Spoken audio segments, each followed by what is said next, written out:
मैं वैसा केसेस भी लिया, अपने करोड़ों रुपए भी रिश्वत लेने के वास्ते आया, मैं नहीं सुना। मगर अभी तुम भगवान हो, अहम ब्रह्मास्मि, याद रखो, ब्रह्मा तुम हो, रचनाकार तुम हो, खुदा खुद वर्ड से खुदा बनाया ना, एक डंडा ही तो लगा है। कि बच्चा है वो, औरत कैसी, लड़की कैसे गाना गाएगी, उसके भाव क्या होंगे, उस किस तरह से नाचेगी। ABC इसका मतलब क्या? आसाराम बापू करोड़पति।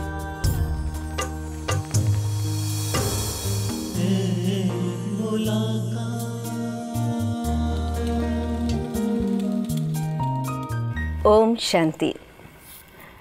एक मुलाकात की इस श्रृंखला में आज हम मिलने जा रहे हैं एक ऐसे महान विभूति के साथ जो अपने जीवन में एक ऐसे मुकाम तक पहुँचे हैं जहाँ से वो कुछ भी नहीं थे, एक आम आदमी की जिनकी पहचान थी, जिसको कहे ज़ीरो से वो हीरो बने। ऐसी महान विभूति जो एक comedian, actor, voice actor, laughter, great laughter challenge के स्टार कहे, ऐसी महान विभूति हमारे समक्ष हैं और वो हैं भ्राता सुनील पाल जी। भ्राता सुनील पाल जी, आपका हार्दिक स्वागत है हमारे इस आबू रोड के प्रांगण में, जो मनमोहिनी वन के प्रांगण में गॉडलीवुड स्टूडियो बना है, उसमें आपका हार्दिक स्वागत है। जी, मैं धन्यवाद करना चाहूँगा दर्शकों का कि मुझे, और आप यहाँ देख रहे हैं, ईश्वर का धन्यवाद करना चाहूँगा, डॉक्टर सुनीता दीदी का धन्यवाद करना चाहूँगा, और आपका चरण स्पर्श करके आशीर्वाद देना चाहूँगा। और अब मैं आज काफ़ी यहाँ पर एक कह सकते आनंदित फील कर रहा हूँ। बहुत खूब जी। ये एक कॉमेडियन की विशेषता है जी, है ना। जब हम कह रहे हैं कि आप एक कॉमेडियन हैं, आपने ये करियर कॉमेडियन का ही क्यों चुना? इसकी शुरुआत दीदी स्कूल से ही हुई। जब मैं स्कूल में जाता था तो मुझे फिल्में देखने का बड़ा शौक़ था। फिल्में चोरी चोरी जाता था स्कूल से देखने के लिए, एक्टरों की नकल करता था, फिल्मी कलाकार की गाने गाया करता था खूब। तो लोग मुझे बचपन से ही कलाकार समझने लगे। गली मोहल्ले में लोग मुझे 4 आना 8 आना देखे बुलाते थे कि इधर कोई गाना सुना। मैं बोला कि गाना सुनाऊंगा, मुझे 4 आना देना पड़ेगा, 10 पैसा देना पड़ेगा, जो भी है। तो ऐसे मेरी शुरुआत हुई, ऐसा मैं लोगों को सुनाने लगा। लेकिन क्योंकि छोटा से गांव में चंद्रपुर डिस्ट्रिक्ट मुरसा में जन्म हुआ था, बल्लार शाह में पढ़ाई लिखाई हुई, तो वहाँ इतना स्कोप तो नहीं था कलाकारी के लिए। तो फिर मेरी पढ़ाई, क्योंकि पिताजी रेलवे में थे, तो ट्रांसफ़र हुआ हिंगनघाट में भी, वहाँ पर भी काफ़ी दोस्तों के साथ में इसका सिलसिला शुरू हुआ। लेकिन वहाँ पर भी इतना स्कोप नहीं था। फिर नागपुर में आया, नागपुर में ऑर्केस्ट्रा में बाकायदा काम किया मैंने, ओपी सिंह ऑर्केस्ट्रा में। फिर मुझे ऐसा लगा कि मेन जगह बॉम्बे है, मुंबई जो है वो जगह मेन है, तो वहाँ जाना चाहिए।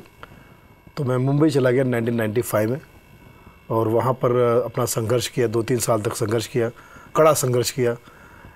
बस ईश्वर का गुणगान करता रहा, स्ट्रगल करता रहा। और 1995 से लेके फिर 2-3 साल में काम शुरू हुए, अच्छे खासे काम शुरू हुए।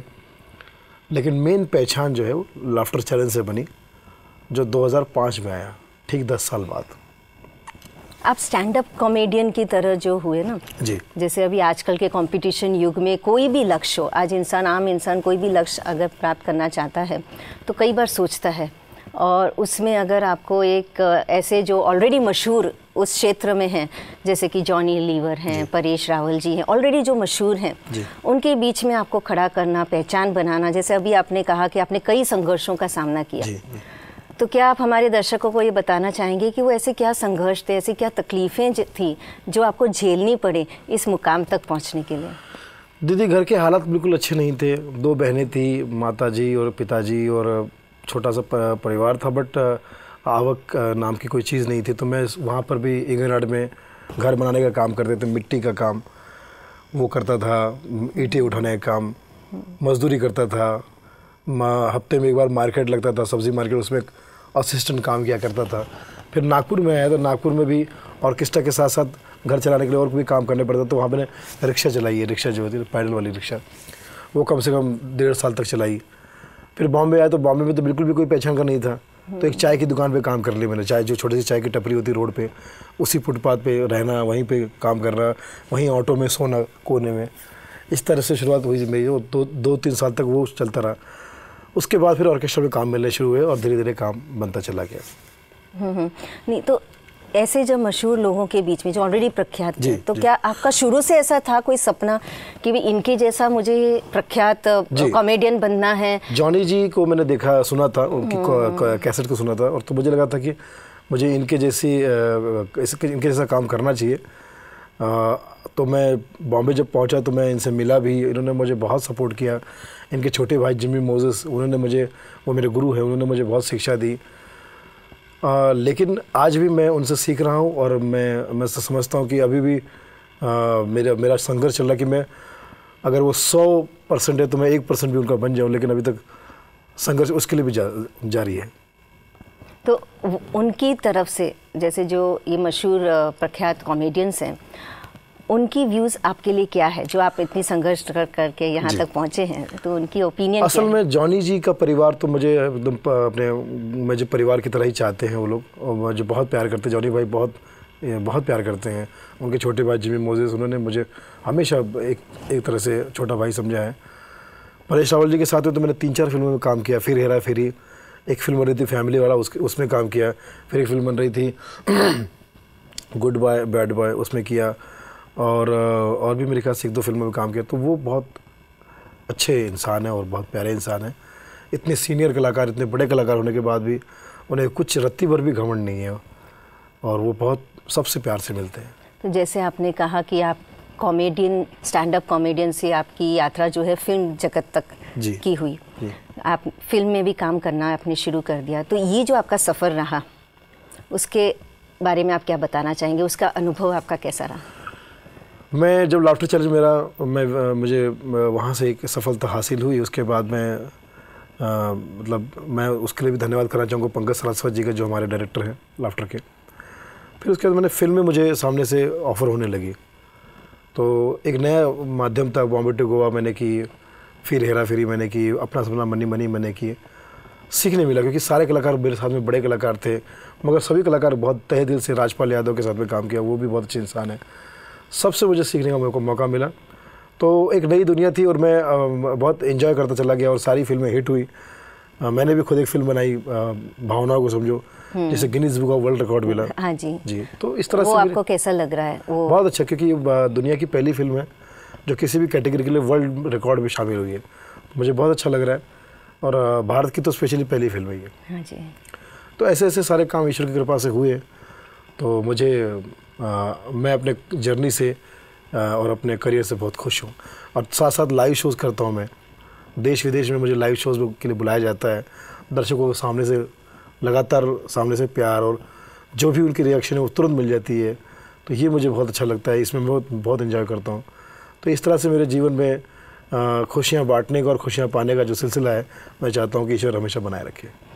जब आप कह रहे हो कि आपने शुरुआत जब की, आपने संघर्ष किया, तो आपने ये शब्द कहा था कि भाई ईश्वर के गुणगान करते हुए आपने किया, और बहुत कुछ लोगों से आप सीखते रहे। तो क्या आप हमारे दर्शकों को बताएंगे कि ऐसी क्या सीख मिली आपको, ऐसा क्या आपने सीखा जिसके कारण आज आप इस मुकाम तक पहुँचे? अपने गुरुओं से मैंने हमेशा एक ही बात सीखी है कि आप ईमानदारी से, मेहनत से अपना काम करते रहिए, सारी चीज़ें उसके बाद आपको प्राप्त होगी। पहले ईमानदारी और मेहनत आपके काम में होनी चाहिए। अगर वो 2 चीज़ें नहीं हैं तो आपको दुनिया की कोई चीज़ प्राप्त नहीं होगी। तो आप ये कहना चाहेंगे कि ज़ीरो से हीरो बनने में जो मुख्य योगदान रहा वो था ईमानदारी और मेहनत। जी बिल्कुल, सच्ची लगन। बिल्कुल। कभी ऐसा भी समय आया होगा कि जब आपको लगता होगा कि शायद ये जो मैंने करियर चुना वो मेरे लिए सही नहीं है, ऐसा कभी हुआ? शुरू में, मतलब जब आप, क्योंकि फिल्म देखते रहे, गाना गाने का था, तो एक सिंगर बनने के बजाय कॉमेडियन बने। है ना? नहीं, होता चला गया। ऑर्केस्ट्रा जब मैं गया तो मैंने देखा कि सिंगर्स बहुत अच्छे थे, तो मुझे सिंगर ग्रोन अप करना था उस टाइम में। तो मैंने कहा ऑलरेडी अच्छा गा रहे हैं लोग, तो मैंने कहा सर मैं ये भी करता हूँ। तो ऑर्केस्ट्रा ने कहा कि यही करो, ये अच्छा करते हो तुम, उसके लिए तुम्हें बहुत टाइम जाएगा, सिंगिंग सीखो, ये करो, ये तुम ऑलरेडी बहुत अच्छा करते हो। तो फिर ये काम कर लिया मैंने। तो ऐसा मुझे कभी अफसोस नहीं हुआ कि मुझे वो छोड़ के ये कर लिया। दोनों में ही मुझे आनंद मिलता है, और मैं गाना, इतना अच्छा सिंगर तो हूँ नहीं मैं, तो अपने लिए कभी कभी गुनगुना लेता हूँ, अपने लिए, अपने मन की तसल्ली के लिए गा लेता हूँ। आपने जैसे कहा कि आपको लाइव शो करना बहुत अच्छा लगता है और आपने कई ऐसे लाइव शो किए हैं, तो अभी कुछ आप हमें कुछ ऐसा एक्ट करके बताएंगे जिससे कि हमारे दर्शक को भी ये लगे कि कुछ आध्यात्मिकता से जुड़े आपके कुछ ऐसे हों, अगर कुछ वो अगर आप हमें बताना चाहेंगे तो हमें बड़ी खुशी होगी। आजकल तो दीदी कॉमेडी के नाम पे मैं थोड़ा सा ये कहना चाहता हूँ कि हम लोग आध्यात्म तो इतना समझते नहीं हैं हम लोग, क्योंकि हम लोग बहुत पूरी तरह से कह सकते हैं सांसारिक लोग हैं, पूरी तरह से व्यवहारिक लोग हैं, तो हमें आध्यात्म के बारे में इतना पता नहीं और इतने हम धार्मिक भी नहीं है। खाली हमें इतना पता है कि ईश्वर का नाम लेकर हाथ जोड़ दो, हो गया पूजा पाठ, ये इस टाइप का चीज़ है। लेकिन आप लोग 24 घंटे ईश्वर की आराधना करते हैं, पूजा करते हैं, इसलिए ईश्वर ने आपके चेहरे पर वो सुंदरता दी है, वो स्पार्क दिया है कि सच्चाई दी है वो चेहरे पे, क्योंकि आप लोग हमेशा सच से जुड़े हुए रहते हैं। कुछ बाबाओं की नकल करता हूँ मैं, जैसे कि आसाराम बापू जी हैं, आदरणीय, उनसे कहा गया कि आप कौन बनेगा करोड़पति कार्यक्रम के लिए अमिताभ बच्चन साहब की जगह पर उस कार्यक्रम का संचालन करेंगे क्या, कार्यक्रम को होस्ट करेंगे क्या? उन्होंने कहा कार्यक्रम का संचालन करने में कोई आपत्ति नहीं है, परंतु कार्यक्रम का शीर्षक बदलना पड़ेगा। क्या रखना पड़ेगा कार्यक्रम का शीर्षक? केबीसी से रखो एबीसी। एबीसी इसका मतलब क्या? आसाराम बापू करोड़पति। फिर बाबा रामदेव जी टीवी पे आते हैं, वो भी अध्यात्म की बात करते हैं, उनका योगा का होता है, योगा से होगा, करते रहो, योगा से होगा। बाबा जी के शिविर में देखा कि भालू नाखून घिस रहा है, तो बाबा ने कहा देखा जानवर भी योगा करते हैं, जानवर भी योगा करते हैं। वो खड़ा होकर बोला मैं जानवर नहीं इंसान हूँ, 5 साल से इतना नाखून घिस चुका हूँ कि सर से पाँव तक बाल आ चुके हैं। एक मद्रासी भाई जाके भड़क गए, बाबा मेरे को कौन सा आसन सिखाया आपने? मैं आपके पास से आसन सीख के गया, उधर ग्राउंड में किया, लोग मेरे को कितना मारा मालूम है? एक तो तू मद्रासी आदमी लुंगी पहनता है और मेरे पास से सीख के गया था शीर्षासन। तो शीर्षासन तो बेटा पूरे साउथ में अलाउड नहीं है, लुंगी पहन के ग्राउंड में करोगे तो बैकग्राउंड खराब होगा, योगा से ये नहीं होगा। धन्यवाद। बहुत खूब, बहुत खूब। Thank you. ये जो आप अलग अलग आवाज़ निकाल लेते हो अलग अलग लोगों की, है ना, ये कैसे कर लेते हो? ये बचपन से ही वो फिल्में देखने का शौक है, कॉपी करने का शौक है कलाकारों का, तो वो एक इनबिल्ट हो गया कि आता चला गया वो, और गुरुओं से सीखा। बहुत प्रैक्टिस की आपने इसकी, या हर चीज़ रुझान पे तो है, अगर आपको किसी चीज़ में इंटरेस्ट है तो वो चीज़ आपको अधिक पसंद आती है और अधिक जल्दी हो जाती है। ये नोट करने की बात है कि अगर कोई भी चीज़ में हमारा इंटरेस्ट है, रुचि से, कोई भी कार्य हम अगर रुचि से करते हैं, इंटरेस्ट से करते हैं, पूरी लगन और मेहनत से करते हैं, तो उस चीज़ को हम हासिल कर सकते हैं। बिल्कुल, उस वजह से हो पाया हमारे साथ में। आप यहाँ हमारे ब्रह्मा कुमारी इसके प्रांगण में आए, पहली बार आए हैं या पहले भी कभी आकर गए हैं? असल में जब बॉम्बे में मैं जहाँ रहता हूँ मैं ना, हमारे घर के पीछे भी एक ब्रह्मा कुमारी इसका प्रांगण है और वहाँ पर गार्डन है और लोग आते हैं घूमने फिरने के लिए। कहाँ किस एरिया में? सांता क्रूज में, सांता क्रूज वेस्ट में।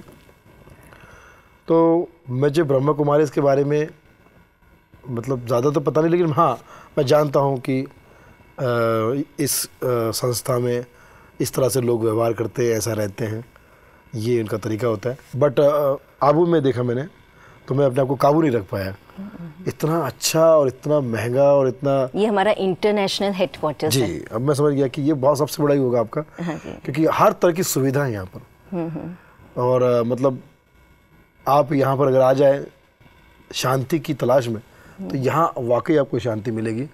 हर तरह की सुविधा है यहाँ पर, बहुत अच्छा है। इतनी सारी सुविधाएं मैंने मतलब ये समझ लीजिए कि मुझे नहीं लगता कि कहीं और होगी। एक अलग दुनिया है ये, एक अलग कह सकते कि आपने बसाई है, आप लोगों ने मेहनत करके और अपने विचारों को फैलाया है। एक विचार है, ब्रह्मा कुमारी एक विचार है जो संसार में इतना तेज़ी से फैल रहा है कि इतनी तेज़ी से रॉकेट भी नहीं पहुंच सकता चांद पे, जिस तेज़ी से आपके विचार फैल रहे हैं। आप थोड़ा और स्पष्ट करना चाहेंगे किस प्रकार के विचार? मेरा ये कहने का मतलब है कि अगर ब्रह्मा कुमारी अगर 8,000 आपने कहा है, 8,500 से 8,500 संस्थाएं अगर इनके ब्रांचेस हैं, हाँ जी, हाँ जी, पूरे विश्व भर में, तो ये इतना तेज़ी से किसी और चीज़ का विकास मैंने देखा नहीं, 8,500 का। तो ज़रूर इसमें कुछ अच्छी, मैंने कहा कि अभी मुझे इतना नॉलेज नहीं, मैं तो किताब पढ़ूंगा पहले, क्या क्यों इतना विकसित हुआ है मामला। मैं तो खाली एक ही बंदे को जानता हूँ जिसने कभी ज़िंदगी में कोई अच्छा काम नहीं किया, उसका नाम है विकास। तो मैंने कहा तू नाम बदल ले अपना। कुछ नाम लोग ऐसा रख देते हैं। एक आदमी हद से ज़्यादा लालची है, हाँ जी, उसका नाम है संतोष। सही बात है। मैंने कहा संतोष नाम। एक आदमी 20 साल से जेल में सज़ा काट रहा है, नाम है आज़ाद। एक आदमी को देखा, मैंने कहा भाई कैसे हो? बहुत परेशान हूँ, माँ बीमार है, बाप पागल हो गया है, भाई जेल में है, नौकरी छूट गई, बच्चे हुए नहीं, बीवी चली गई। मैंने कहा भाई साहब का नाम क्या है? लकी। मैंने कहा ऐसे नाम रख के तुम जो नाम को बदनाम कर रहे, ये होता है नाम को बदनाम करना, बैठे बैठे नाम को बदनाम कर दिया। सही बात है। तो ऐसे नाम लोग रखते हैं और उसका असर जो है वो ओरिजिनल जीवन पे लोगों के होते रहता है। जैसे मिसाल के तौर पे दुखी है व्यक्ति और नाम होता है सुखदेव। सुखदेव, बिल्कुल सही बात। हाँ, बिल्कुल सही बात। हाँ। एक हम लोग इसी बात पे बताते हैं, जब हम आत्मा का परिचय और परमात्मा का परिचय देते हैं ना, कि परमात्मा का क्या नाम होगा। एक आदमी जिंदगी में स्कूल नहीं गया, उसका नाम है विद्यासागर। हाँ जी, विद्यासागर। विद्या भी बोलता समझ आता, विद्या का सागर। पहली एक कक्षा में नहीं गया। तो ऐसे नाम भी होते हैं। और नाम है विद्या। एक तो देखा मैंने, एक गंदे से आदमी को एक औरत कह रही थी, आसाराम बापू। मैंने कहा क्या कह रही हैं आप? आसाराम बापू जी को फोटो में देखा कितने सुंदर लगते हैं, तुम इस नकटे को क्यों कह रही हो आसाराम बापू? बोले चुप कर, ये मेरा पति है और हमारे 2 बच्चे हैं, आशा और राम, ये उनका बापू है। अच्छा। तो ना आसाराम बापू। तो मैंने कहा ये भी हो सकता है, कुछ भी हो सकता है। नाम रखने के चक्कर में लोग कुछ भी कैसा भी नाम रख सकते हैं। सही बात है। आपने ये बताते हुए बहुत हंसा भी दिया, और यही आपकी एक खूबी है कि सबको खुश करना, सबको हंसा देना। हाँ, एक मेरी नाम होता लड़की का। मैंने कहा बहन नाम बदल ले, पूरा मोहल्ला कहता है ये मेरी है। इस टाइप के बहुत सारी बातें होती हैं। हाँ जी। तो इसी नाम को लेकर के मैं ये बताना चाहती थी कि हम यहाँ यही बताते हैं कि परमात्मा का नाम क्या हो सकता है जी। क्योंकि हर एक जो है अपने अपने धर्म के हिसाब से, कि कोई अल्लाह कहता है, कोई भगवान कहता है, कोई कुछ कहता है, लेकिन परमात्मा तो है एक ही जी। तो उनका भी कोई ऐसा नाम होना चाहिए जो गुणवाचक हो, जो उनके कर्तव्यवाचक हो, है ना। तो इसलिए हम यही बताते हैं कि जब ये आप जैसे बोल रहे हैं ना, कोई कैसा भी नाम रखते हैं लेकिन होता नहीं है, तो वैसे ही एक व्यक्ति था, उसका नाम छज्जू था, और उसकी वाइफ ने बोला भी नाम बदल के आओ, और जब बाहर गया तो ऐसी हालत हुई, दुखी, किसी को दुखी देखा, उसका नाम सुखदेव रहा, किसी की एक शरीर जो है वो मर गया था, उसका शरीर लेके जा रहा था, पूछा क्या नाम है, तो कहा कि ये तो अमरनाथ है। तो वो घर में आके यही बोला कि भाई ये सब तो ऐसा हो गया है कि जो सुखदेव है वो दुखी है ना, और ये जो अमीर है, अमीर चंद है, वो तो भीख मांग रहा है, और जो अमरनाथ है वो तो मर गया, इसलिए मेरा छज्जू नाम ही अच्छा है। एक ऑफिस में मैंने देखा, जो चपरासी है उसका नाम है साहेब लाल, चपरासी का नाम। हाँ जी। और जो उसका मालिक था उसका नाम था सेवक राम। देखिए, उल्टा सीधा हो गया। उल्टा सीधा हो गया। बहुत बहुत धन्यवाद आपका, बहुत बहुत शुक्रिया। ओम शांति। ओम शांति। एक छोटी सी शायरी याद आ रही है मुस्कुराने के ऊपर। फूल बनकर मुस्कुराना जिंदगी है, फूल बनकर मुस्कुराना जिंदगी है, गम भूलकर मुस्कुराना जिंदगी है, गम भूलकर मुस्कुराना जिंदगी है।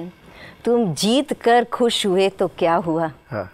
जीत कर खुश हुए तो क्या हुआ, हार कर अगर मुस्कुरा सको तो वह जिंदगी है। ये विचार मेरे जीवन में और काम आएंगे जी। फिर से धन्यवाद आपका, आप स्टूडियो में पधारे उसके लिए बहुत बहुत धन्यवाद। और हम उम्मीद करते हैं कि आप सभी दर्शकों ने भी जो वैल्यूज़ सीखे हैं कि अगर हमें कोई सफलता के शिखर पर पहुंचना है तो उसके लिए ईमानदारी, मेहनत, लगन और इंटरेस्ट होना कितना ज़रूरी है। दोस्तों क्या है कि जैसे मरने के बाद तो सभी को शांति मिलती है। हाँ जी। ब्रह्म कुमारी इसका मंत्र है कि जीते जी सबको शांति मिले, सबकी आत्मा को जीते जी शांति मिले, क्योंकि हर शख्स अपने गम में खोया है। जो जीवित है हर शख्स अपने गम में खोया है, और जिससे गम नहीं वो कब्र में सोया है। तो भाई कब्र में सोने तक के बाद ही शांति मिले ऐसा क्यों चाहते हैं आप? उसके पहले पूरे जीवन में शांति मिले। इसलिए अच्छे विचारों को अपनाइए, और मैं समझता हूँ कि ईश्वर की जितनी भक्ति कर सकते हैं, ईश्वर, अल्लाह, जीसस, वाहिगुरु सब एक ही हैं। सबकी आप इबादत कीजिए, पूजा कीजिए और अच्छे विचारों को, अच्छी बातों को लोगों तक फैलाइए और आप भी खुद अच्छी चीज़ों को और अच्छे विचारों को फैलाइए। देखिए ये धरती जीते जी लोगों के लिए स्वर्ग हो जाएगी। लोग मरने के बाद स्वर्ग में जाते हैं, जीते जी स्वर्ग हो जाएगा। बहुत खूब, बहुत खूब, आपने बहुत ही सही कहा। हमारे ब्रह्मा कुमारी इसका भी अभी इस बार का यही एक हमारा स्लोगन है कि हमें एक स्वर्ग धरा पर लाना है सभी को मिल कर के, और ऐसे ही हम मूल्यों के आधार से लेकर आएंगे। हंसते रहेंगे, सदा खुश रहेंगे, हंसाते रहेंगे और स्वर्ग धरा पर आ जाएगा। बहुत बहुत धन्यवाद। ओम शांति।